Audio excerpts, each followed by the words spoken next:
I'm not Lawrence Fishburne, and I was not in a commercial, and I'm not that other black guy who's in that commercial, or I'm not the black guy who's in this other commercial. He was sending me Django. He actually didn't want to tell me that I wasn't going to be Django. If your ego is not too precious, then all I'm doing is making your movie better. At 76 years old, Samuel L. Jackson has had enough. He's officially done playing Hollywood's fake little games. After decades of dealing with backstabbing co-stars, phony handshakes, and shady politics behind the cameras, he just dropped a bombshell, naming 5 actors he flat out can't stand. I can conjugate, and a lot of people can. So I don't need you to write black vernacular for me. I can say what you want said, but you need to say it this way. Fans always knew something was off. The tense stares, the slick side comments, the shade that never quite went unnoticed. But this time, the gloves are off. Samuel isn't just hinting anymore, he's torching bridges. And wait until you hear the names. Hollywood's about to choke on this one. I grew up in the segregated South. When folks started talking about, how you feel about it? Heard it all my life. Okay, now what? Do you think he has a right to? He's a writer. He has a right to write anything he wants to write. I don't censor people. Let's set the record straight. Samuel L. Jackson isn't just another star. He's one of the biggest forces the industry has ever seen. Over 50 years in the game, his movies pulling in more than $27 billion worldwide, and still, he refuses to bow down to anybody. That sharp voice, those no-nonsense eyes, he can sniff out Hollywood fakery in a second. He gonna stay in the big house? Steve, he's a slaver. And at this stage in his life, he's done keeping quiet. Forget the Marvel checks and the purple lightsaber moments. We're talking about the Samuel L. Jackson Hollywood doesn't want you to see. The one who tore up the rule book, made his own path, and never let the industry control him. Think you know Sam? Think again. This is the man who turned down Steven Spielberg. Not once, but twice. He made George Lucas rewrite Star Wars just to fit his vision. And when Marvel tried to lowball him, he told them straight up, double the paycheck or Nick Fury was gone. But now, let's talk about his list. The 5 actors who made his can't stand club. And topping that list, none other than Spike Lee. Yeah, you heard that right. Samuel L. Jackson versus Spike Lee. The feud that insiders whispered about for years, but nobody dared to expose until now. It wasn't some small argument either. This wasn't about creative differences or egos bumping on set. No, this was betrayal, pride, and power. Once upon a time, Samuel and Spike were seen as the dream team of black cinema, 2 giants shaping the culture together. But somewhere along the way, things turned ugly. Icy stares, harsh words, and a Cold War that lasted decades. How long have you guys known each other? Wow, since 80, wow. I was doing Soldier's Play when I met Spike. So maybe 84, 5. Hollywood insiders tried to downplay it, but the truth always creeps out, and now Samuel just confirmed it. Spike Lee is enemy number 1. Back in the late 1980s, Spike Lee wasn't just another filmmaker, he was a one-man cultural revolution shaking up Hollywood. And right there in the middle of that wave was a hungry, rising actor named Samuel L. Jackson. Spike was the one who cracked the door open for Sam, giving him early breaks. First in School Days, 1988, then locking him in with the unforgettable radio DJ, Mr. Senor Love Daddy, in Do the Right Thing, 1989. The partnership didn't stop there. They linked up again in Mo Better Blues and Jungle Fever, and that's where Jackson blew everyone's minds. His role as Gator, the crack-addicted brother, wasn't just powerful, it was hauntingly real. The Cannes Film Festival was so shaken, they literally created an award just for him. Think about that. Jackson's performance was so raw, so unforgettable. Cannes broke its own rules and handed him a Best Supporting Actor trophy they never even planned to give. And they've never done it again since. That's the level Sam was operating on. Fans saw the chemistry and thought it was destiny. Spike and Sam were supposed to be the next legendary duo, the Scorsese and De Niro of black cinema, but louder, edgier, and unapologetically bold. First of all, Spike, so glad you're sitting down. After 18 consecutive home losses, the Knicks won tonight. I repeat, the Knicks won tonight. But the dream team didn't last. By 1992, things flipped upside down. Spike was gearing up for his magnum opus, Malcolm X, the civil rights epic that would define his career. Naturally, he wanted Jackson on board. He offered him the role of Baines, the man who introduces Malcolm to Islam in prison. It was a pivotal character, a role with weight. Jackson auditioned. He nailed it. The part was his, but then radio silence. Samuel L. Jackson, where are you? 152 movie titles. 27 billion in box office. More than any other actor. Instead of excitement, Spike got the news from Sam's agent. Jackson was walking away. Why? Because Spike had offered him scale plus 10, the lowest salary the Screen Actors Guild even allowed, basically the minimum wage for actors. For a rising star who had just lit up Cannes, it felt like an insult. Jackson flat out rejected it, and Spike, he didn't just take it as business, he took it personal. This wasn't about money to him, it was about respect, loyalty, and friendship. Spike later admitted, what bothered me was not that he didn't want to do the film, but that he had his agent call me. That one move cracked the bond wide open, and the fallout was brutal. Spike Lee thought they had a bond that went deeper than business. To him, it wasn't just about contracts, it was about respect. He expected Samuel L. Jackson to call him man to man, not send an agent to do the talking. But for Jackson, that so-called relationship felt more like an expectation of blind loyalty, and Sam wasn't about to play that game. Years later, when Jackson finally opened up about the fallout, he didn't sugarcoat a thing. It wasn't the most pleasant conversation, he admitted. Spike said what he had to say, and Sam? He just laughed it off. But what really ticked him off was the tone. Like Spike expected him to bow down and show eternal gratitude just because he gave him early roles. Jackson made it crystal clear. Spike didn't make him. They built each other up. And if anything, Spike should have acknowledged how much Jackson's energy and talent elevated those films. If you're enjoying this story, kindly do us a favor and subscribe to our channel. It is free and won't cost anything, but it means the world to us. We're just a small channel trying to grow. Thank you, and back to the video. Samuel, apparently you have recently lost your title as the highest grossing actor of all time. Yeah, I've been displaced. By Harrison Ford, again. I displaced him, he displaced me, but hey, it's only 70 mil. Then Jackson went even harder. He called out the money situation, exposing what was really going on behind the scenes. Spike was pulling 4 checks on Malcolm X, director, writer, producer, and actor. Meanwhile, the cast he needed to bring his vision to life, he wanted them to work for peanuts. Jackson's response was savage. You want to pay me scale while you're collecting 4 salaries? Nah, in fact, let me play your role and make some real money while I'm at it. That blunt honesty, it didn't sit well at all. And Sam wasn't done. He made one thing clear, he had earned his place. If Spike couldn't pay him fairly or even offer some back-end profit participation, then why stick around? He wasn't some struggling stage actor desperate for a break anymore. Hollywood was calling, and Jackson wasn't about to miss his shot. The timing couldn't have been wilder. Right as the Malcolm X drama was blowing up, Jackson got the call of a lifetime. His agent told him, you just won an award at Cannes. For what? Jungle Fever. They literally created a category just for him. That was the sign. He didn't need Spike anymore. So instead of joining Spike's historical epic, Jackson took a role in White Sands alongside Willem Dafoe and Mickey Rourke. It was bold, it was risky, but it split their careers in 2 completely different directions. What followed? 22 years of pure silence, no roles together, no public shout-outs, no collaborations. Jackson was everywhere, working with Tarantino, Scorsese, and Marvel, while Spike was nowhere in his orbit. And when Spike came for Tarantino, criticizing his use of the N-word in Django Unchained, Jackson didn't just defend Quentin, he clapped back at Spike. When Samuel L. Jackson clapped back with, it's just another way of saying Spike needs to shut the F up, the quote spread through Hollywood like wildfire. The tension wasn't hidden anymore. It was loud, raw, and undeniable. What had once been whispered behind closed doors became an open secret in the industry. Some insiders blamed Spike's ego. Others pointed fingers at Jackson's refusal to play the game. But at its core, the beef boiled down to one thing: control. Spike demanded loyalty. Jackson demanded freedom. And neither man was willing to bend. The irony. Jackson has often admitted that Jungle Fever, the same film that gave Cannes its shockwave moment, literally saved his life. Right before filming, he had just come out of rehab. He was detoxing, still shaky, barely functional, but he showed up anyway. The performance was so raw, so convincing, people thought he was actually high on set. Jackson even said, I didn't need makeup, I was Gator. It got so real that the Fruit of Islam who were present on set tried to physically remove him because they thought a random addict had wandered into the production. That role didn't just make his career, it resurrected him. And that's why the later fallout cut so deep. The very man who gave him that chance was now trying to box him in, pay him scraps, and expect him to bow in gratitude. For Jackson, it wasn't just business, it was betrayal. Then, out of nowhere, 20+ years later, the ice finally cracked. In 2013, Jackson and Spike quietly reunited. Not on a stage, not in front of cameras, but at the dinner table. Their wives had reconnected, and through them, the 2 men started sitting down together again. Slowly, the walls started to crumble. We've not worked together since Jungle Fever. So it was a wonderful reunion.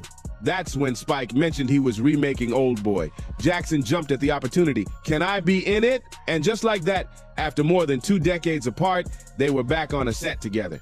Jackson later admitted it felt easy, natural, like the old spark had never completely died. He doesn't get in my way artistically. Whatever I come with, and it's cool, Jackson told Playboy.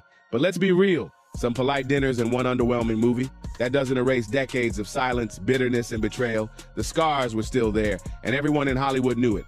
So when did Samuel L. Jackson finally decide to let the world know who he couldn't stand? It all came out when he dropped his list of the 5 actors he straight up hates the most. And this wasn't some petty Hollywood gossip. Sam said it was about clearing the air once and for all. No more whispers, no more fake smiles, and make no mistake, Spike Lee sat at #1 on that list because at the end of the day, no matter how many awards they've collected or how historic their early work was, this feud was never really about the art. It was about respect and who refused to give it. But Spike wasn't the only one in the crosshairs. On paper, Quentin Tarantino and Samuel L. Jackson should have been Hollywood soulmates. 6 collaborations, decades of loyalty, and some of the most iconic scenes in movie history. They defined an era together. The explosive sermons of Jules in Pulp Fiction, the ice-cold menace of Steven in Django Unchained, those weren't just performances, they were cultural earthquakes. He has enough problem being vilified himself as a racist because he uses in his scripts that much or puts those kinds of words in a character's mouth. Jackson has been the heartbeat of Tarantino's films from the very beginning. Even Tarantino himself admitted it once. Sam says it like poetry. Nobody could handle those long, twisted, profanity-packed monologues like Jackson could. But here's where the loyalty cracked. Because for a guy like Tarantino who craves absolute control, that poetry started to sting. Fans began whispering that maybe Sam wasn't just performing. Maybe he was the one writing the flavor into those legendary lines. And the crazy part, sometimes the fans were right. That unforgettable Kool and the Gang line from Pulp Fiction, 100% Samuel L. Jackson ad-lib, and Tarantino hated it. He even snapped in an interview, "I get pissed off that people think Sam came up with most of his own dialogue because I wrote Sam's dialogue." That wasn't just irritation, that was wounded pride. To Tarantino, his scripts are gospel, word for word, no exceptions. Actors aren't meant to improvise, they're meant to serve his vision. But watching Jackson become the mouthpiece of his brand while people gave him the credit for the style and swagger, that cut deep. Tarantino may have kept his smile on in public, but behind closed doors, the tension was growing hotter and hotter, and it was only a matter of time before it exploded. Fast forward to 2024, Pulp Fiction turns 30.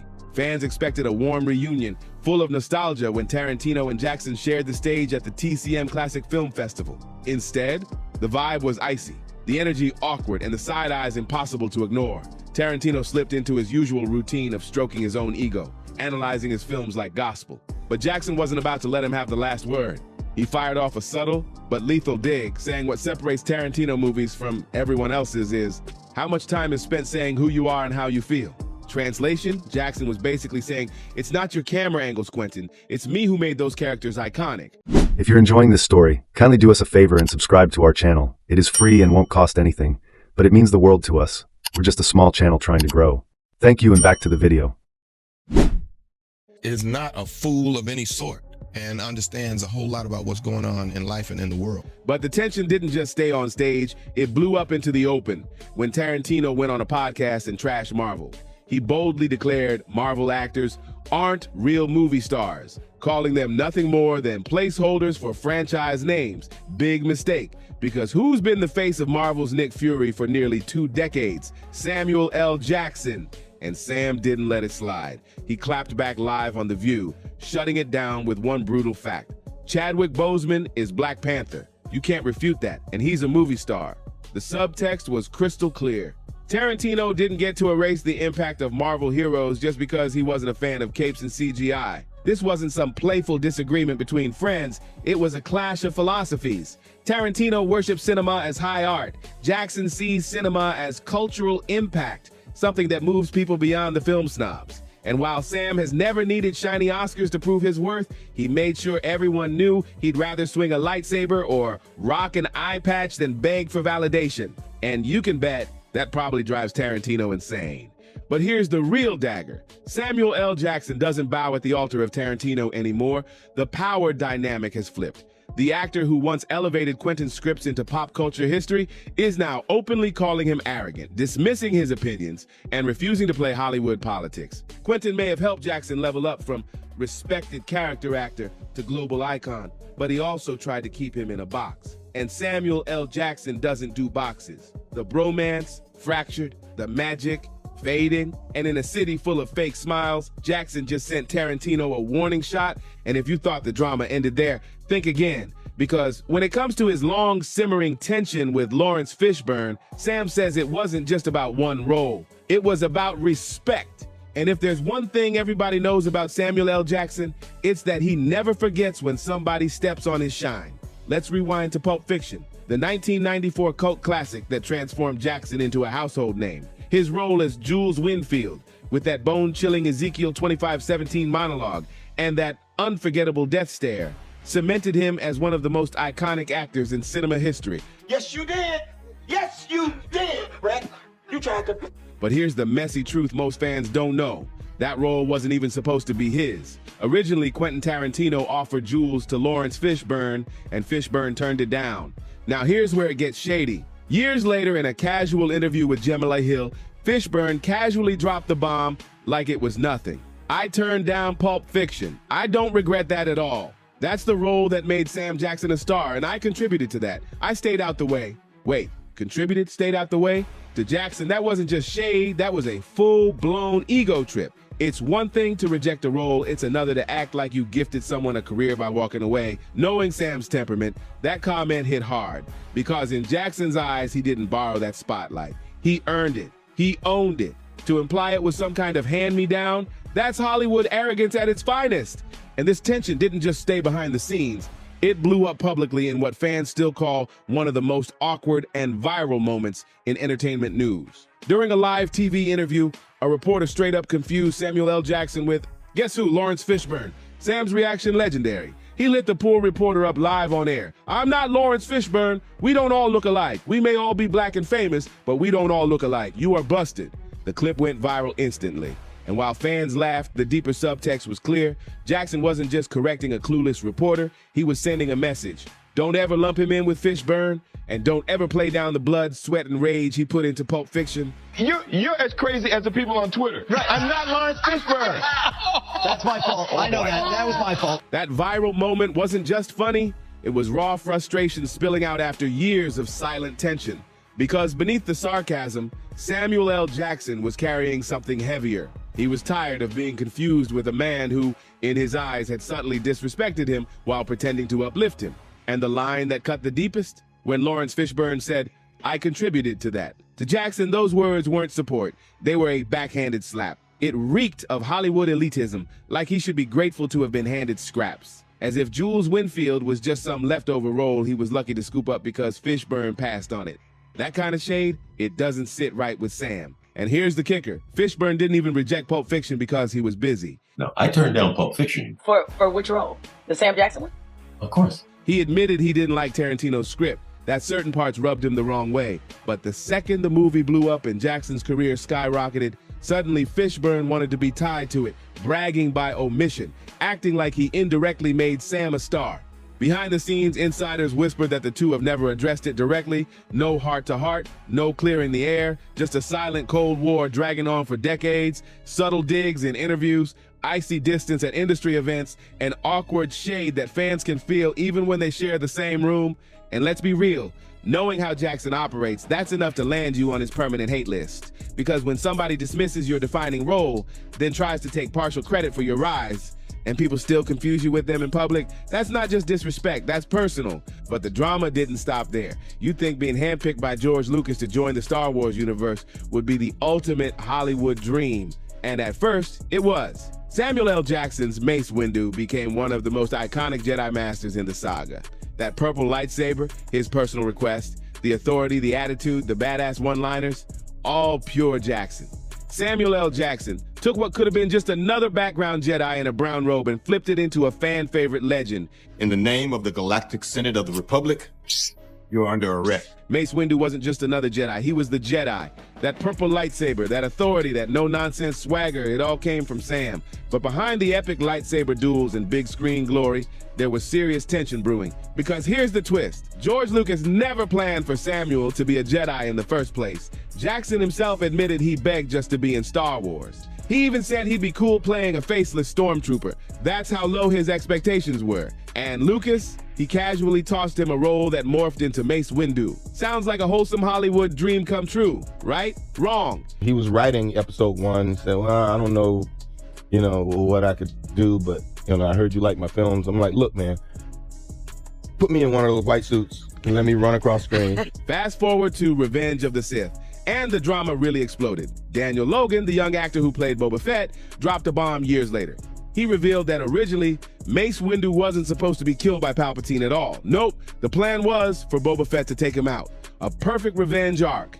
Jango's son avenging his father by taking down the Jedi who killed him. It was storyboarded, it was discussed, it was happening, until Samuel L. Jackson allegedly shut it down. According to Logan, Jackson personally went to George Lucas and said, I don't think some punk kid should be able to kill a Jedi Council member. Yep, punk kid. That's how Jackson reportedly described him. And just like that, the entire storyline was scrapped. Logan was ghosted. He waited a year for the call to come back, and it never did. His arc vanished, his career momentum flatlined, and his shot at long-term Star Wars glory was gone. Meanwhile, Jackson's Mace Windu got to go out in a high-profile battle against Palpatine. I realized that he moved slow.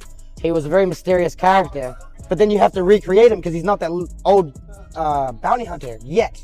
He's this little infamous boy who has a father that he's following around in the galaxy. And let's be real, this is Star Wars, a universe that literally brought Darth Maul back after being chopped in half. They can revive anyone.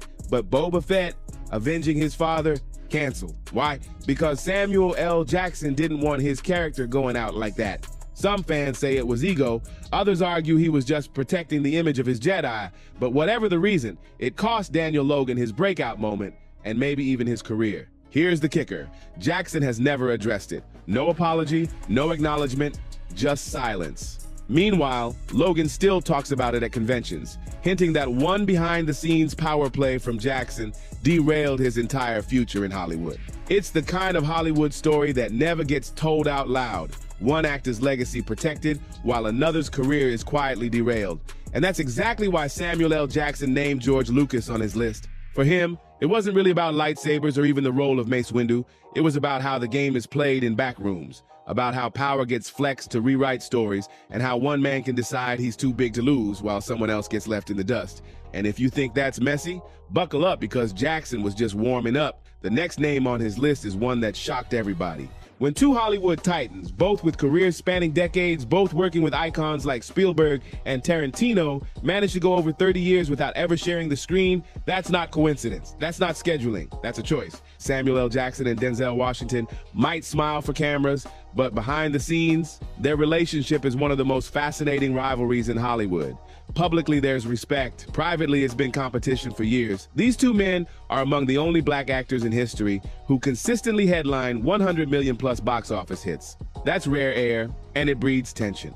The rivalry came into sharp focus in 2001 with the casting of Training Day. Jackson wanted the role of Alonzo Harris, the crooked, complex cop at the heart of the film, but the part went to Denzel, and his performance not only dominated the box office, it earned him his second Oscar. That win sent a clear message. When it came to serious dramatic roles, Denzel Washington was still Hollywood's king. Rather than chase him head-on, Jackson pivoted.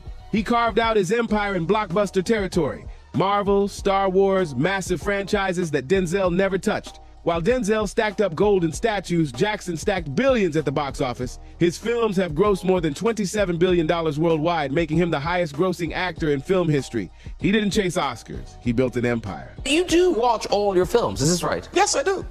Like more than religiously. And that's the real twist. Samuel L. Jackson and Denzel Washington represent two totally different kinds of greatness. Denzel is the classic actor's actor, building his career on heavy award-winning performances. Jackson, he became the global powerhouse, the guy who dominates every franchise he touches. And under the surface, that contrast has fueled a rivalry Hollywood never wanted to admit, but could never hide. Denzel Washington has built a reputation as the actor who disappears so completely into his roles that audiences forget they're watching Denzel.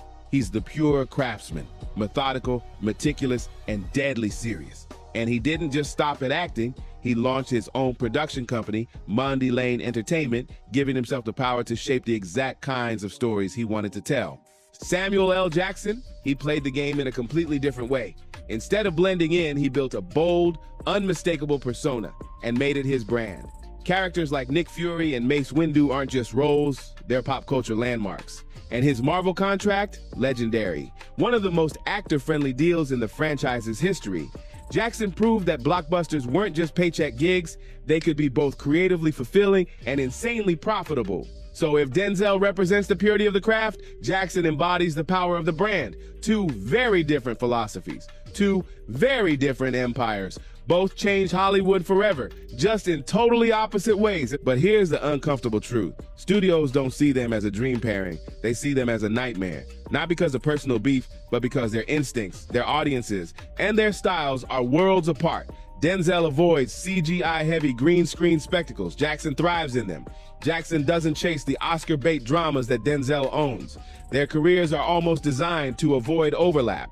That's why they've managed to dominate for decades without ever sharing the screen. They're not enemies, they're not friends, they're two kings holding court in separate kingdoms, each untouchable in his own lane. Because merging those lanes, that would break the very system that's kept them both legends. So there you have it. Samuel L. Jackson isn't just dropping names, he's dropping bombs. After decades of fake smiles, Hollywood politics, and backroom betrayals, he's finally speaking loud, raw, and unfiltered. And the fallout? It's making Hollywood shake. What do you think?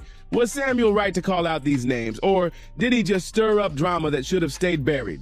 Drop your thoughts in the comments. We want to hear everything. And don't forget to like, subscribe, share this video, and hit that bell so you don't miss the next one. Until then, see you on the next video.